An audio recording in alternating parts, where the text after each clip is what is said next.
What a great evening this has been. Thank you to Caltech for organizing and hosting such a fantastic event.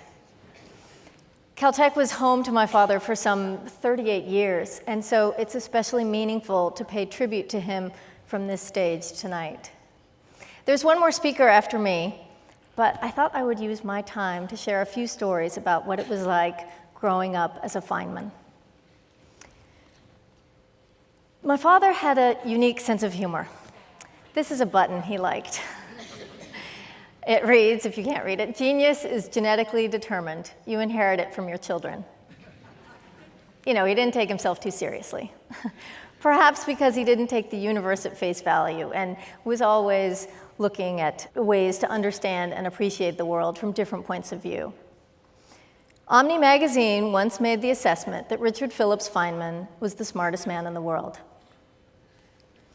He was born in Queens, New York in 1918, and was the son of a military uniform salesman. His mother was funny, pragmatic, and sharp. She was in my life until I was 13, and I remember her well. His father had no formal scientific training, but taught Richard the scientific method, and my father, in turn, inspired his younger sister, Joan, who we've heard from tonight, to become a physicist, which was not the usual course of events for women in those days. He attended MIT as an undergraduate and received his PhD from Princeton University. He married his childhood sweetheart, Arlene Greenbaum, despite the fact that she was ill with tuberculosis, which at the time was incurable, a death sentence. In 1942, he was asked by the United States government to join the Manhattan Project at Los Alamos, and he became a group leader on the atomic bomb project. On the weekends, he would borrow a friend's car and drive to Albuquerque and spend time with Arlene, and he was with her when she died, June 16th, 1945. After the war, he became a professor of theoretical physics at Cornell University, and in 1950, he was offered a job at Caltech and spent the remainder of his career here. In 1960, he married my mother, Gwyneth, and in 1962, my brother Carl was born. Hey, Carl, you want to stand up?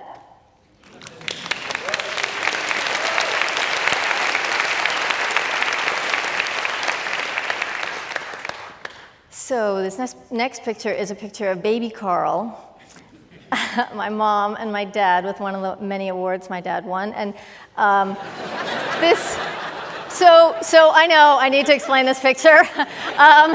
It represents a very busy and happy week where he literally won an award the day after my brother was born, and so they decided to set this picture up. I don't think it was his idea, but they set it up in the hospital. He won the Nobel Prize in 1965 with Julian Schwinger and Shinichiro Tominaga for their independent work on quantum electrodynamics. I was born 3 years later. In 1986, he was again asked to serve his country, this time investigating the Space Shuttle Challenger explosion. When I was very young, we had a lot of games that we played. He had one that I loved called The Grip of Steel, and it required me to wriggle out of a frozen embrace of his arms, the grip of steel. I remember running downstairs and grabbing a roll of paper towels that I used to replace myself in his still frozen embrace, and he pretended to be completely outfoxed by my clever thinking, and I delighted in his feigned confusion. Another one of my favorite games was where he pretended to be a radio, and I would sit on his lap and twist his nose, and he would make up songs from different radio stations. On Sunday mornings, he would often forego reading the paper in bed for a wild hour of storytelling and drumming and loud music with my brother and me, and sitting and swinging on my brother's bed because it was suspended from the ceiling by ropes. I was convinced we were having the best of all possible times. When it was his turn to drive the carpool to elementary school, he would start to go the wrong way, or drive to a different school, or even start to drive himself to work. And all the kids would say, "No, not that way, Dodo." I know, I can't believe they called him Dodo either. And he'd say, oh, all right, is it this way? And he would turn the wrong way again. And we'd say, no, absolutely terrified that we were going to be late. Somehow, we always made it on time. Thinking back now, as a parent myself, I don't know how he did that. I couldn't have done half the stuff he did. He loved to cause mischief.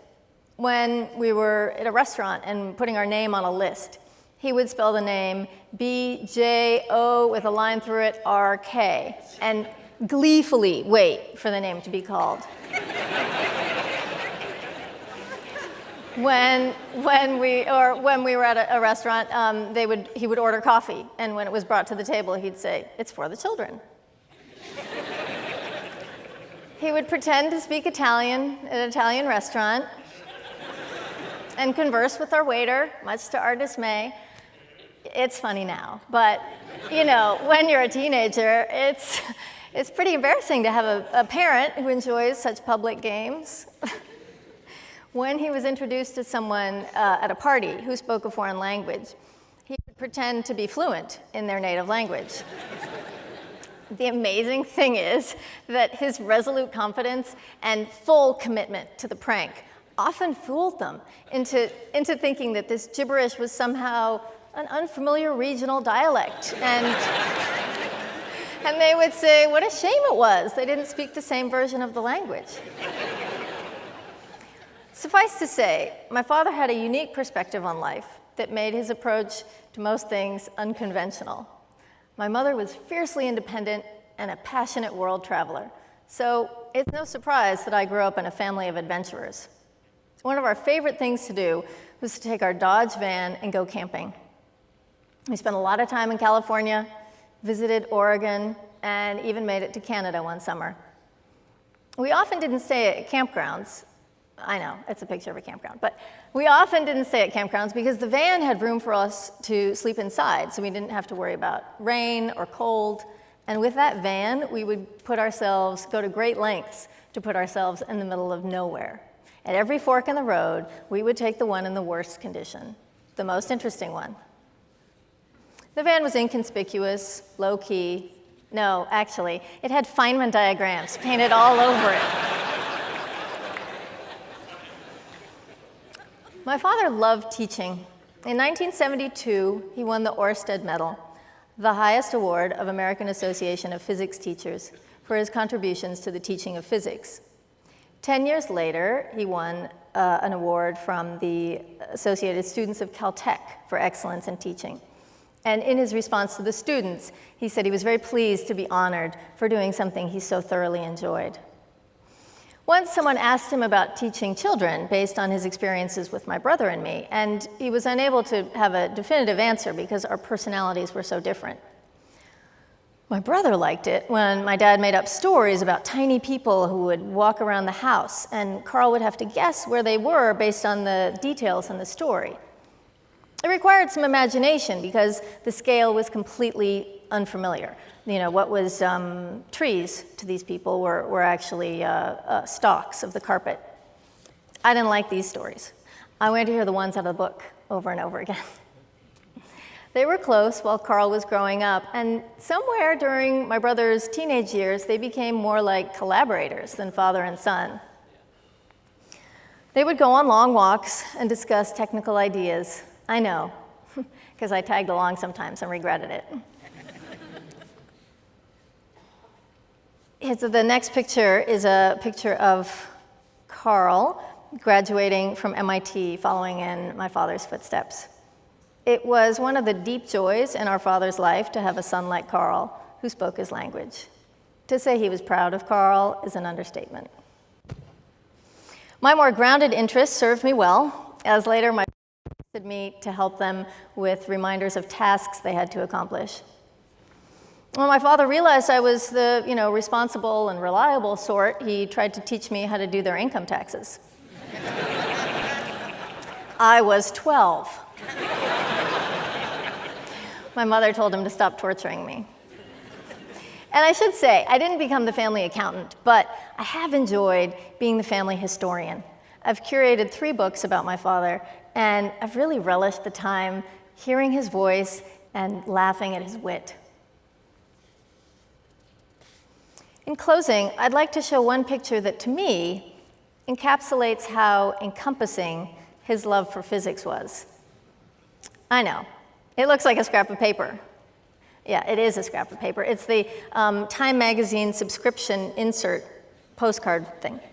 As you can see, it's completely covered by equations. This happened during leisure reading, right? So he's reading along and still thinking about physics. This is how he worked. He covered newspaper margins and placemats in restaurants, even Kleenex boxes with calculations. I don't think he considered it work because he enjoyed it so much, but I think of my father as a very hard worker. Richard Feynman's legacy will probably always be distilled, reduced to a single word: genius. My hope is that generations from now, at least some people know that in addition to the genius who could peer into the quantum realm, he was also my irrepressible, fun-loving, lovable dad. Happy birthday, Papa.